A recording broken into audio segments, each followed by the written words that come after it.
ರಾಜತ್ವಗಳ ಮೇಲೆಯೂ, ಅಧಿಕಾರಿಗಳ ಮೇಲೆಯೂ, ಲೋಕಾಧಿಪತಿಗಳ ಮೇಲೆಯೂ, ದುರಾತ್ಮನ ಸೈನ್ಯ ಸಮೂಹಗಳ ಮೇಲೆಯೂ ಕೂಡ ನಾವು ಹೋರಾಡಬೇಕೆಂಬುದಾಗಿ ಅಪೊಸ್ತಲನಾಗಿರುವಂಥ ಪೌಲನು ಸ್ಪಷ್ಟವಾಗಿ ಹೇಳುವಂಥವನಾಗಿದ್ದಾನೆ ಪ್ರಿಯರೇ. ಅಗೋಚರವಾದಂಥ ದುರಾತ್ಮಗಳ ವಿರುದ್ಧವಾಗಿ ನಾವು ಹೋರಾಡಬೇಕಾದರೆ ಅದು ಸಾಮಾನ್ಯವಾದದ್ದಲ್ಲ.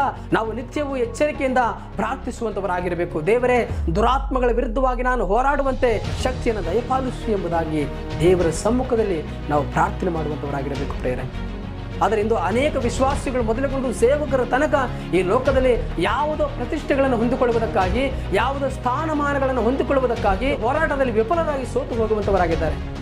ಆದರೆ ದೇವರು ಹೇಳುವಂಥವನಾಗಿದ್ದಾನೆ, ನೀನು ಪೂರ್ಣ ಬಲಗೊಂಡು ತಿರುಗಿ ಹೋರಾಟವನ್ನು ಪ್ರಾರಂಭಿಸಿ ಎಂಬುದಾಗಿ ದೇವರು ಮತ್ತೊಂದು ಅವಕಾಶವನ್ನು ನಿನಗೆ ಕೊಡುವಂಥವನಾಗಿದ್ದಾನೆ. ದೇವರು ನಿನ್ನ ಹೋರಾಟಕ್ಕೆ ಜಯವನ್ನು ಕೊಡುವಂಥವನಾಗಿದ್ದಾನೆ.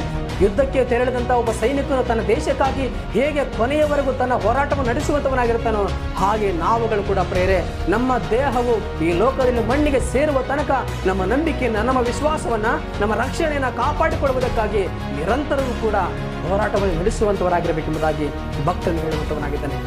ಆದ್ದರಿಂದಲೇ ಏನೇ ಈ ಲೋಕದಲ್ಲಿ ಶ್ರಮಗಳೆದುರಾದರೂ, ಈ ಲೋಕದಲ್ಲಿ ಯಾವುದೇ ದೇವರ ನಿಮಿತ್ತವಾದಂಥ ನಿಂದನೆಯ ಮಾತುಗಳು ಬಂದರೂ ಕೂಡ, ಯಾವುದೇ ರೀತಿಯಾದಂಥ ನಮ್ಮ ವಿಶ್ವಾಸವನ್ನು ಅಲ್ಲಗೆಳೆಯುವುದಕ್ಕಾಗಿ ಪ್ರಯತ್ನ ಪಟ್ಟರೂ ಕೂಡ ಯಾವುದಕ್ಕೂ ಕೂಡ ಹೆದರದೆ ಬೆದರದೆ ನಮ್ಮ ನಂಬಿಕೆಯ ವಿಶ್ವಾಸವನ್ನು ಗಟ್ಟಿಯಾಗಿ ಹಿಡಿದುಕೊಂಡು ನಾವು ಹೋರಾಡುತ್ತಲೇ ದೇವರ ಮುಂದೆ ಸಾಗುವಂಥವರಾಗೋಣ.